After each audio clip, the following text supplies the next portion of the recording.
Bonjour et bienvenue dans cette nouvelle vidéo et aujourd'hui nous allons voir ensemble la méthodologie de l'essai pour le bac de français série techno. C'est parti. Alors tout d'abord il faut savoir que le sujet d'essai est obligatoirement associé à un sujet de contraction de texte. Donc le jour du bac tu auras le choix entre soit un commentaire composé, et j'en ai déjà fait des vidéos donc je t'invite à aller voir ces vidéos là pour la méthodo, soit un sujet d'essai plus de contraction de texte. Tu ne peux pas choisir l'un ou l'autre, c'est forcément les deux ensemble.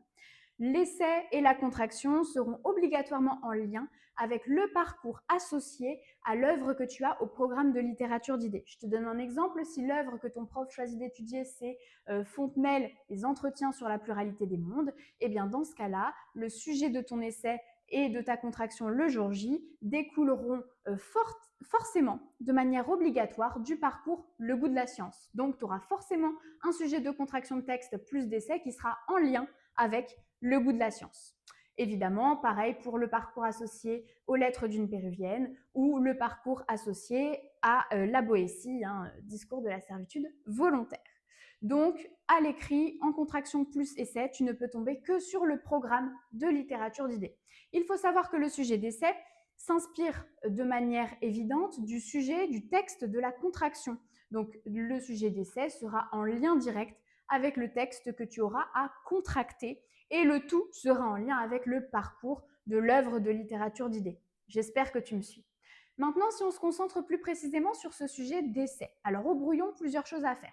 Tout d'abord, analyser les mots les plus importants du sujet. Évidemment, j'espère que je t'apprends rien. Pour bien comprendre ton sujet, tu dois définir les mots les plus importants, trouver les sous-entendus et trouver ce que tu dois analyser dans ce sujet, ce qu'on veut que tu fasses en fait dans ce sujet. Et ça passe également par le fait de reformuler la question, d'en faire une problématique. Donc, tu vas prendre la question du sujet, tu vas remplacer les mots-clés par des synonymes et tu vas essayer de trouver une autre structure de phrase et c'est ça qui fera ta problématique. En ce qui concerne la suite, évidemment, tu dois faire un plan. Le plan, il doit être soit thématique, soit dialectique. Le plan, c'est ce qui te servira de développement. Tu peux faire 2 ou 3 grandes parties, chacune contenant 2 ou 3 sous-parties.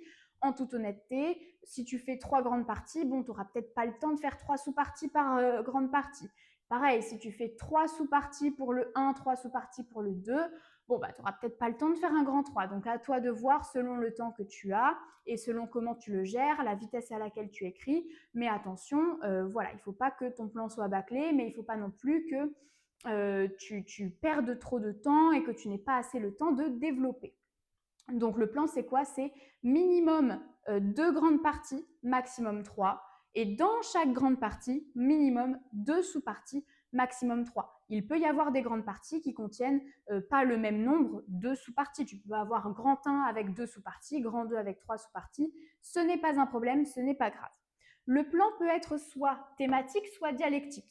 C'est très simple. Un plan thématique, c'est un plan que tu construis en classant les informations par thème. Si tu ne peux pas répondre par oui ou par non à la question posée par le sujet, alors tu dois faire un plan thématique, puisque on te demande de prouver quelque chose. Et bien pour le prouver, tu vas faire grand 1 raison numéro 1, grand 2 raison numéro 2, par exemple. En revanche, si tu peux répondre oui ou non à la question posée par le sujet, ça veut dire qu'on te demande de nuancer quelque chose. Et dans ce cas-là, il faudra construire un plan qu'on appelle le plan dialectique, c'est-à-dire un plan du type non mais ou oui mais. Dans une première partie, tu vas affirmer quelque chose que tu vas nuancer dans une seconde partie en montrant qu'on ne peut pas être tout le temps catégorique. Attention, il ne s'agit pas de se contredire. On dit souvent oui, non, c'est pas vraiment ça, c'est plutôt oui, mais ou non, mais, puisqu'on ne se contredit pas. On montre simplement que ce qu'on a dit en grand 1 n'est pas vrai à 100% des cas, mais plutôt à 80% des cas. Et donc, ce type de plan, il est facile à déterminer selon la formulation du sujet. Tu prends ta question. Si à ta question, on peut répondre par oui ou par non, eh bien, plan dialectique. Si à ta question, on ne peut pas répondre par oui ou par non, eh bien, plan thématique. Dernière étape avant qu'on passe à la méthodologie de la rédaction, les exemples. Alors, il faut savoir que différents exemples sont possibles pour illustrer tes arguments dans ta copie. Évidemment, tu dois trouver tes exemples dans ton travail au brouillon pour après les rédiger par la suite. On est d'accord là-dessus. Qu'est-ce que ça peut être l'exemple? Eh bien, de manière obligatoire, c'est 2 choses. 1, il faut que l'œuvre au programme de littérature d'idées soit citée au moins une fois. Obligatoirement, je te recommanderais même de la citer 2 fois.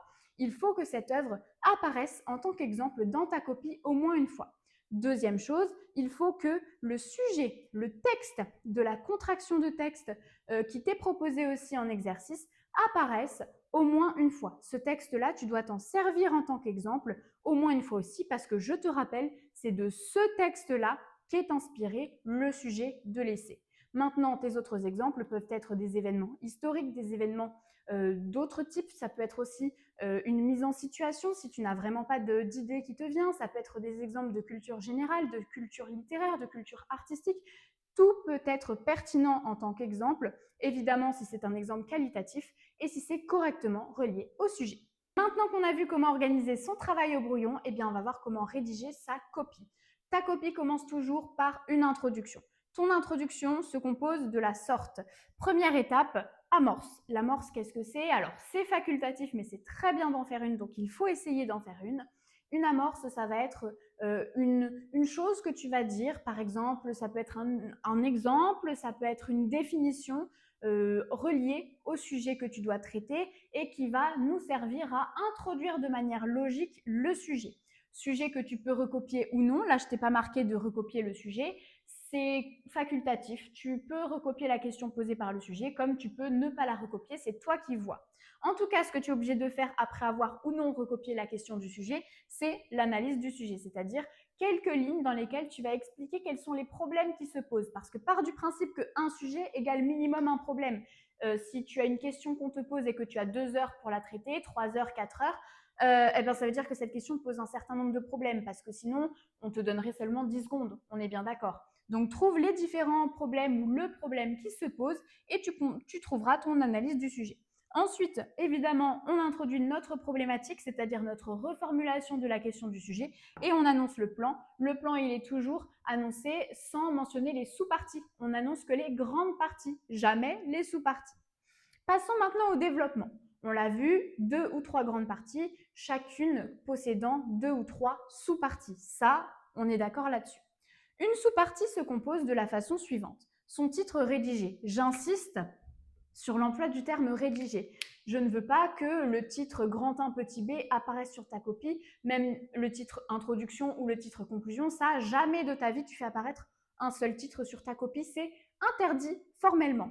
En revanche, il faut que ton correcteur sache un petit peu où il se situe, quel est l'argument que tu vas étudier. Il faut que ce soit clair un petit peu et structuré dans sa tête pour qu'il sache précisément où il en est. C'est pour ça que tes titres de sous-partie, il ne faut pas les mentionner en tant que tels, mais il faut les rédiger, les inclure au début de ta sous-partie sous la forme d'une phrase qui introduit ton paragraphe de manière subtile pour bien montrer, voilà, ça, cher correcteur, c'est mon argument principal. Une fois que tu as fait cette phrase-là, tu continues ton paragraphe en développant cet argument. Ton titre rédigé, en fait, c'est ton argument. Il faut ensuite expliquer le pourquoi du comment, développer ton argument et enfin illustrer cet argument par un exemple qui sera soit le texte de la contraction, soit l'œuvre au programme de la littérature d'idées que tu as étudiée durant l'année, soit des œuvres complémentaires, soit un événement historique, soit quelque chose appartenant à ta culture générale ou à ta culture littéraire, artistique. Une fois que tu as fait toutes tes sous-parties et donc que tu as terminé ton développement, tu devras passer à la conclusion qui contient 3 étapes. Première étape, réponse à la problématique. La problématique, rappelle-toi, elle est en introduction. Tu commences par une ou 2 phrases qui répondent à cette problématique. Et une fois que tu as fait ça, tu résumes rapidement les arguments les plus importants que tu as mentionnés, sans rien rajouter de nouveau. Pas de nouvel argument, pas d'exemple. Ça, jamais. Et enfin, tu es libre de faire ou non une ouverture. Une ouverture, ça peut être une petite référence à une œuvre qui est en lien avec le sujet, mais que tu n'as pas mentionné dans le développement. Ça peut être une petite référence à autre chose, par exemple un événement historique contemporain que tu n'as pas mentionné dans ton développement, mais qui est quand même en lien avec le sujet. Attention, toujours en restant neutre. La neutralité, c'est hyper important. Il ne faut pas que ton correcteur sache ce que tu penses de ce dont tu parles. Mais cette ouverture, elle est facultative. C'est à toi de voir si tu te sens de la faire ou pas. En tout cas, ce n'est pas absolument indispensable pour avoir une bonne note. Et n'oublie surtout pas, une fois que tu as terminé de rédiger tout ça, de te relire pour corriger les fautes d'orthographe, les fautes de syntaxe et éventuellement améliorer quelques petits passages qui te sembleraient perfectibles. Et voilà, le cours du jour est terminé. Je te souhaite bon courage dans tes révisions et je te dis à très bientôt.